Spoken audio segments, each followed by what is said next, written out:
Hello and welcome to the Carousel Lecture. This is the Incel Lecture. This is the first lecture, and today we're going to learn about the female brain. We're going to learn about Fisherian selection and why the IQ rates are lowering, and have a lot of academic studies as well as hypergamy, which is another important part. But now let's just go straight for fucking the fucking IQ levels between men and women. So actually no, instead of that, we're gonna go through the why women are predisposed to dissimulation and manipulation. So there was a philosopher that I really like, Arthur Schopenhauer, and he's influenced a lot of philosophers and a lot of Nobel scientists. You know, some of the Nobel scientists, Wolfgang Pauli, Schrödinger, as well as Albert Einstein. And he's a smart guy. You don't have to really agree with him, right?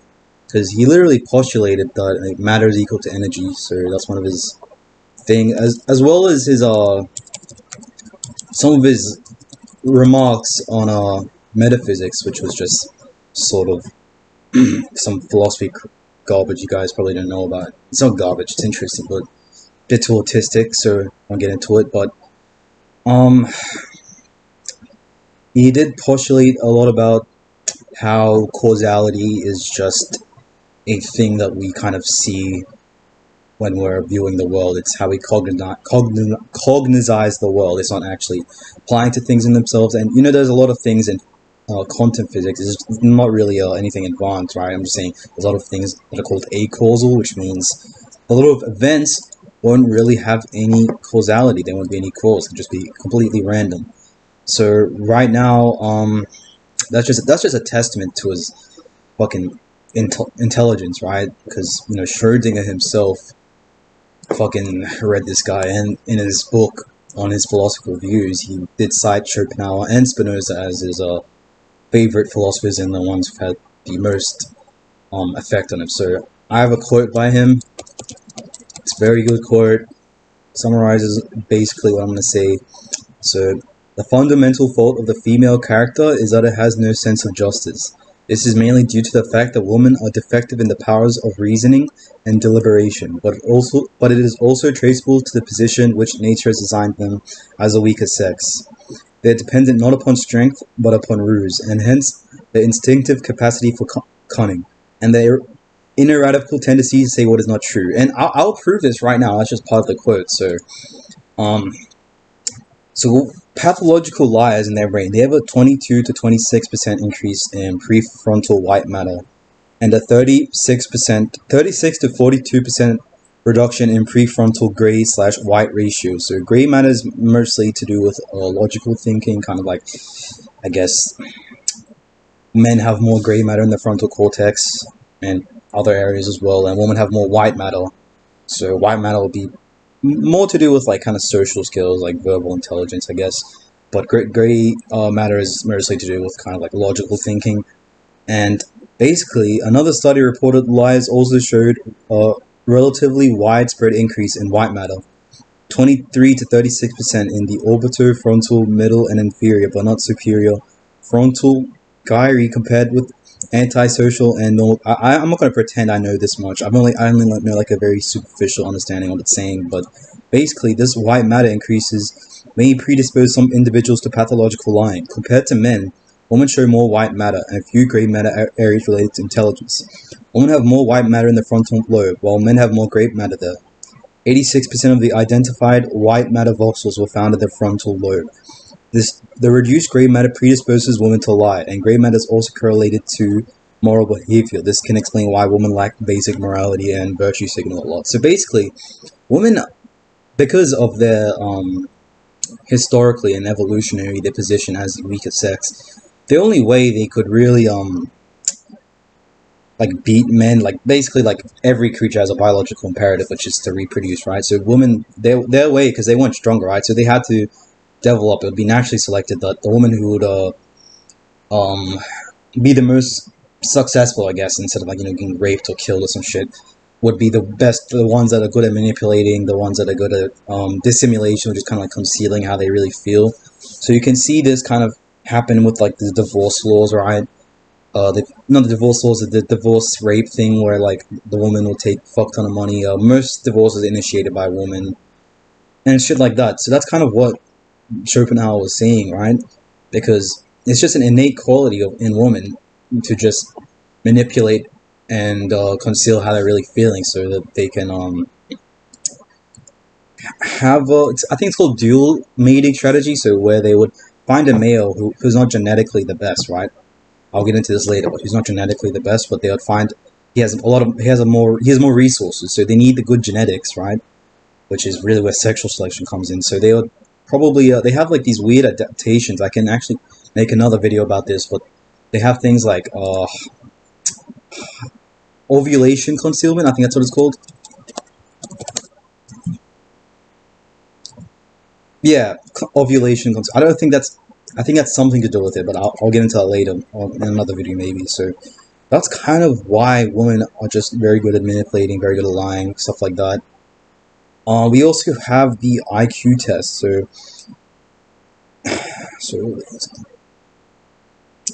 So the difference in intelligence between men and women are evident in a study that had a sample size of 320,000 school pupils, which found that for all three tests there were substantial sex differences in the standard deviation of scores, with greater variance among boys. Boys are overrepresented relative to girls at both the top and bottom extremes for all tests.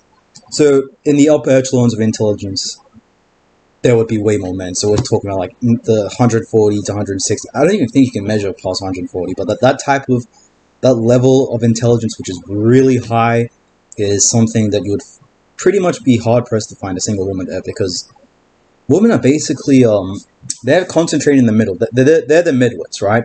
So when feminists or whatever, they say like, oh, there's not enough women in STEM. Like, if you look at the average engineer IQ or something like that, they were basically like, it's 125 plus. It's obviously just because of genetics, just because of the way of like sexual selection, right? And the way that the higher variability in males in terms of their genes are just so much higher, right? So the woman would they don't have those genetics because it doesn't benefit them in the past, but now it probably benefits them to be more intelligent. So that's why you would not have as much Nobel scientists to a woman, because if you look, basically they're like a couple, like maybe one, and like it's just like 1 out of 200, and the rest are males, right? I mean, like, you can see the fact that there are Indian Nobel scientists, and that was under like the rule of British India, right? So that was in the so-called white racist whatever crap empire or some shit, whatever you guys want to call it. They still accepted those intelligent Indians, even though they might have had some reservations or some prejudice or whatever, right? So they still, if there was a woman who was smart enough to get into fucking get a Nobel laureate or whatever, right? They would have let them, because at the end of the day, people gonna respect fucking your ability rather than your race, even back then, right? But the thing is, women haven't been selected for this, right? And it's a quote by Charles Darwin that I'll pull up, the man himself, who just like, if this guy's fucking talking about that shit, like sexual selection, natural selection, whatever. If he starts talking about how women have not been naturally selected to fucking be as intelligent or have as much abstract ideas like morality or whatever, right? You just gotta fucking accept it at that point. It doesn't matter how fucking hurtful it is. It's just true, right? Let's pull it up, right?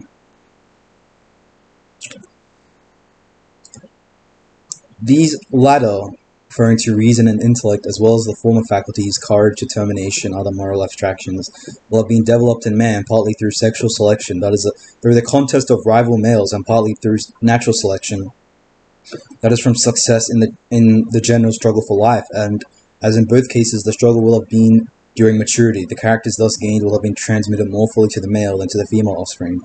Thus, man has ultimately become more intelligent than woman. That's basically what he's saying, right?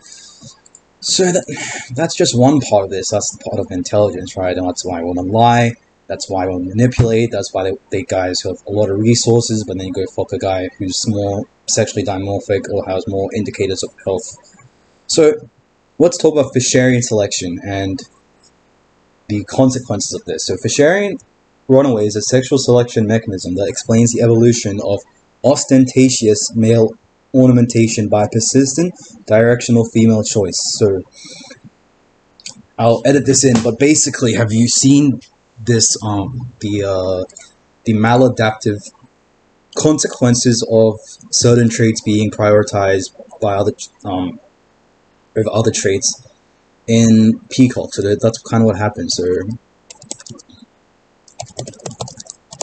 put it here as well as a bird tail. So the female birds will pretty much just like choose the fucking bird with the biggest and most colorful fucking feathers, right? And I think I think this kind of goes to just genetic diversity. That's my kind of reason why a lot of ethnic women would prefer white guys, especially like Nordic, I guess, Nordic phenotype, or like blonde hair, blue eyes. Those type of traits can kind of be assumed to have some sort of like effect in terms of genetic biodiversity, and these traits would have had some advantage a long time ago, right?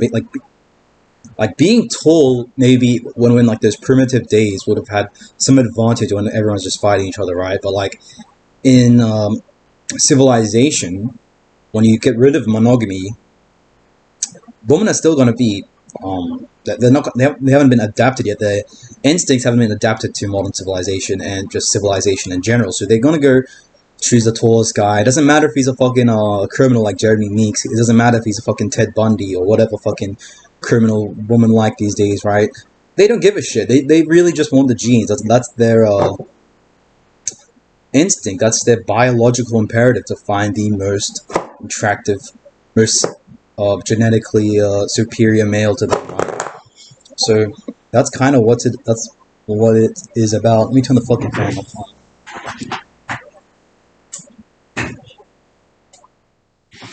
So basically, Pacherian selection just goes into kind of explains why women go for taller men. And another example I think is Asian women going for white men, which is the whole WMF meme, right? And that's kind of a very common thing to see. I've seen that a lot. Like every time I go outside, I think I'll see a couple of them, and it's just a meme to me right now because it's funny because it's kind of like just proves my like these theories, these blackpill theories, or these incel theories that women are naturally just eugenicists in their sense, right? They definitely see things like more colorful or whatever, right? They don't care really for things like intelligence or whatever, or like personality, or if you're funny or whatever. They only give a shit about your fucking looks. And really, if you see all these Asian women, like if you you can see kind of some Asian men getting mad in like subreddits like r/Asian identity.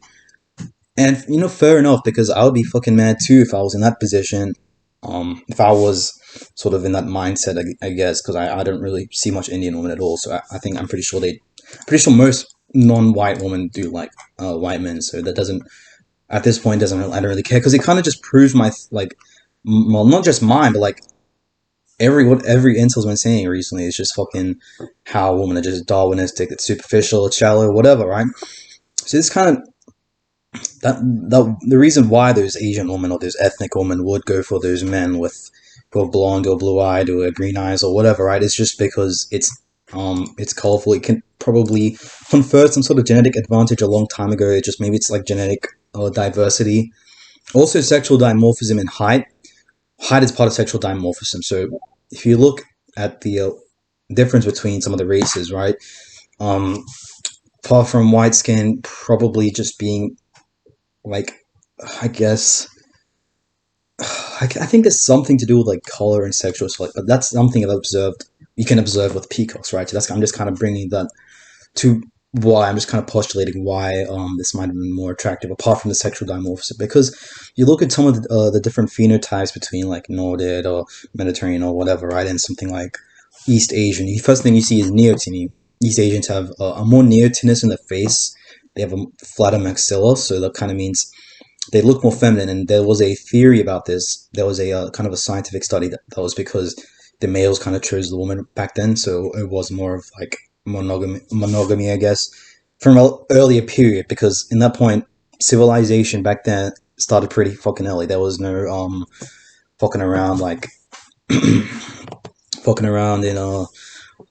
like as a tribe or like a fucking Viking or some shit.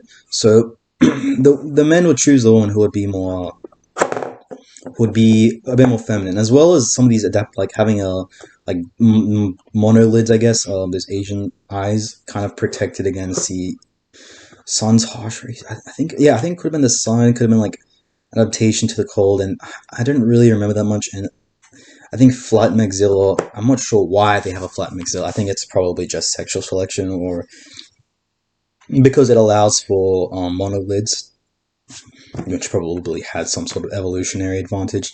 So that's kind of why when they see like a Y guy or whatever, it's probably because more sexual dimorphism, which is like a more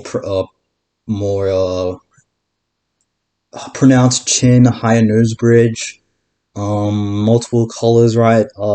Higher social status as well. If you There's one thing I remember reading, and it's very very true, right? Whenever one tribe conquers another tribe, the women just to because the women are not concerned. They don't have things like moral abstractions. They don't. Most women like I can only see a couple, but most women don't really have these things like, oh, I'm going to become loyal to my tribe. No, it's because they're serving the species, right? They still have value to those conquerors, right? So they would be taking like, oh, look, my men like my men of my race or whatever, they've been defeated. Whatever. I want to get social mobility. I want to get wealthy. I want my offspring to be more powerful or whatever, right? To be more successful. So the only way I'm going to be able to do that is if I fuck the conqueror. So that's what happened in the Philippines with the fucking Spaniards. That's what happened with the Spaniards when they came to the like Brazilians or no, it was the Portuguese Spaniards when they come to like some of those Latinos, those native Aztecs or whatever the fuck they're called. They basically willingly just gave up. They're like, oh yeah. And I remember reading historical accounts of just Filipino women just going straight for the Spaniards. And you can even fucking see it today. You can always see like these like this Filipino woman like sometimes kind of bragging about like Spanish ancestors. You can even see Filipino guys on like 4chan. It's really fucking funny. And I think it's just fucking it's just disgusting to me. So like, but it's funny because that if all these behaviors really are just evolutionary, man, they're just biological adaptations. It's not. It doesn't really offend me when I see shit like this. It doesn't really affect me. Like, for example, if that happened to me if I was Asian or whatever, like I wouldn't be affected just because it's just a fucking it's just another mode of just the woman trying to seek the best males so that the offspring would have a better chance. And it's superficial. All relationships are fucking superficial. So get over it, guys. I guess. So let me read more of this. Sexual dimorphism is the difference in form between individuals of a different sex in the same species. These traits are subject to sexual selection and intersexual selection, which is women are choosing men. This happens in birds, right? So some species of birds, very specific species of birds, where the woman would have total freedom, right? She can fucking fly away, and there's basically nothing. There's no chance of fucking rape or some shit like that, right? So basically, in intersexual selection, they seek attributes that are sexually dimorphic. In many non-monogamous species, the benefit to males' reproductive fitness of mating with multiple females is large, whereas the benefit to a female's reproductive fitness of mating with multiple males is small or non-existent. So this is kind of getting into hypergamy. So I will put up the stat right now. So it kind of says 80% of women, no, 87% of men are considered unattractive, below average to women. That's mainly because women don't really have any advantage for mating with multiple men, right? They have their fucking pregnancy takes a long fucking time. So if their pregnancy is taking a really long time, basically all they can really do is choose the most sexually dimorphic male who would confer a genetic advantage. So that's why they're going to choose the top 20% of males if they can. They're going to settle down obviously to 30%, top 30%, top 40%, maybe top 50%. So that's kind of why they do that. And you just go on Tinder. I've done this myself. I went on Tinder to try this experiment out. At first, I wanted to see how many matches I would get, and I knew I would get 0 matches, and I got like 2 matches. One was a trans person, and one was a very obese woman who didn't reply to me. So that was kind of like I kind of like set the I kind of accept though it didn't betray my expectations basically. So when I chose a Chad kind of. I just went to one of these stupid forums called, Looksmax and stuff. They are kind of homosexuals who keep posting male models and just, analyze their facial features. I used to post on there. So I took some of those male models, some of those like lesser known ones, and I went on Tinder and I just realized I got like 100 matches and I could say whatever the fuck I wanted. I could be like, oh, suck my dick, bitch, some shit like that, some fucking rude shit that you would never try, right? And basically, they would not give a fuck. They would be like, yeah, whatever. Just give me they gave me their numbers and shit like that, and I didn't fucking do anything. After that, I was fucking. I guess I was like, some people get depressed, but for me, that was kind of like enlightening because I just realized like, there's people like make fucking huge literature and like huge emphasis on this like romantic attraction. Like, dude, if you're a fucking Chad, you want to give a shit. You just be like, suck my dick, bitch, and that's it. And that's all there it is to it. It's just a fucking biological function. It's like taking a shit. There's nothing really amazing about it. But anyway, thus women are even more hypergamous as they select their best genes. Facial masculinity would have initially conferred an advantage to her offspring, thus she would select for it. Subsequently, many traits that would have conferred an advantage in other contexts, prehistory versus modern civilization, will be maladaptive. So basically, I wouldn't just say facial masculinity. I would basically, since I wrote this, but I forgot to add this part, is that indicators of health. So the two type of women the type of guys that are popular with women, it's not like the typical Ugo, like buff Giga Chad type of guy. It's mostly men who have very good skin. Let me just follow the exact words. But very good indicators of health, which can be clear skin. It doesn't have to be It doesn't just have to be very masculine. It can just be like a good jawline, a good skin. You don't have a big ass fucking nose. You don't have fucking receding chin, recessed chin. You don't have a fucking big bowly curry Indian eyes, and you don't have you're not short. That's one thing. Short men have twice the suicide rate of taller men, which is fucked up, but it's true. Let me find this. Yeah. As well as that, I guess. I have this study. When I wrote this, I have a study which kind of confirmed which genes were more attractive to us. So I'll just read that now before I get into the indicators of health. Actually, no. Oh, fucking hell. Finding this start is hard. The guy who posted it was something Carousel. I think it was fucking disgusting. I don't know what his username was, but I can't fucking find it. Yeah, whatever. Anyway, so indicators of health include just good skin, I guess. It's called collagen. Yeah, that's what it's called. Collagen. And let's see what the study said. So subsequently, many traits would have conferred advantage. Facial masculinity is subject to sexual selection by women, as all the features that are considered attractive, such as a wider bisagonal, the hollow cheeks, the bigger the more pronounced nose. I don't mean like fat and big like mine. I mean like kind of like a high nose bridge, like very pronounced nose bridge, deep set eyes, which is something women like a boxed off hairline, strong cheekbones are more masculine. So the ones that women always like are those type features, as well as a large brow ridge, taller chin, which means like, so you see my chin is fucking tiny, right? I have a fucking recessed like chud chin, like I'm like the Virgin versus Chad meme, like I have a fucking recessed like retarded chin. So they want a tall chin that kind of like protrudes outwards up. Not fucking like Giga Chad's here, but just like enough so it's considered attractive. Prominent cheekbones and a symmetrical face. So I don't think completely symmetrical, just enough symmetrical, because asymmetry, the study kind of postulated that it was because parasites, toxins, and other encountered during the course of development, so global body symmetry is to be a valid index of immunocompetence. That thing has to do with this. Yeah.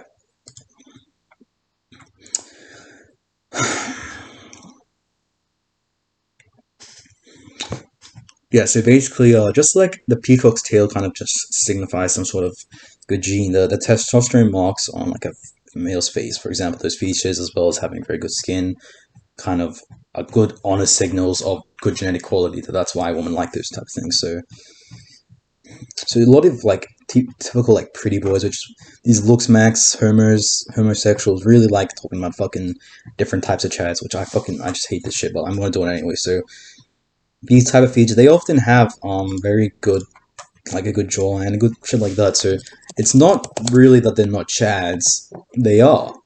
It's just that they have high collagen, and I guess it's just something a lot of women like. So I guess that's it. For that, now let's go to statistics showing increasing female hypergamy. Data was drawn to assess trends in sexual behavior from 2002 and 2011. 2013 National Survey of Family Growth. A U.S. household survey focusing on sexual and reproductive health.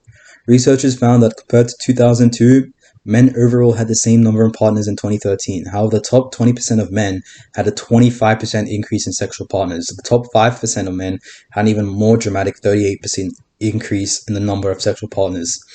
Thus, while the amount of male sex that was unchanged, more of the sex was consolidated into the top 5 to 20% of men, i.e. chads. You can confirm this yourself. Go on fucking Tinder, use one of those typical chads, and you'll fucking find that this study's right. And all you people who go around saying like, oh no, it's not true, dude, you can become a 20% male, like all these self-improvement type of like scammers, like basically you can't. It's just like height, good facial structure, and race. That's literally it. Basically, that's all you need. Personality doesn't matter. Fucking game doesn't matter. What like game maybe matters. Like it's I think like game or whatever it's fucking called. Like just trying to talk to them. It's kind of like the fucking peak fucking birds doing a fucking dance and shit like that. It's just a like a retarded little ritual so that to show that you're neurotypical, I guess. Like if you can't talk to a woman, you're probably autistic, I think, and that's why I'm fucking autistic. But I mean, if you can't, I think it's just being neurotypical at most, to just be able to talk normally and not just like stutter, kind of like hold eye contact, I guess. But you have to be good looking, right? You have to be at least above average looking. So now let's see the next study by Pew Research.org. Female hypergamy is correlated with research from the Pew Research Center, which stated that single men are far more likely than single women to be looking for a relationship or dates. 61% versus 38%. This gender gap is especially apparent among older singles. It seems like singles these days don't really need a relationship, while single men are struggling. Single women don't really need a relationship, while single men are struggling to find one. So I'm gonna say straight away that single women are probably just fucking like having hookups with like the top 20% of males, and the single men are like, oh, I can't get a fucking date because I'm an ugly chud. I'm an ugly chud and I can't get a date. So that's the whole reason why Andrew Tate's so popular, because you have like 61% of men, they can't get shit or relationships, dates, hookups, whatever, while the woman can get hookups, but she can be fine single, which is kind of like another selection mating strategy, right? So another study by Pew Research Center reported single and looking women are far more likely than single and looking men to say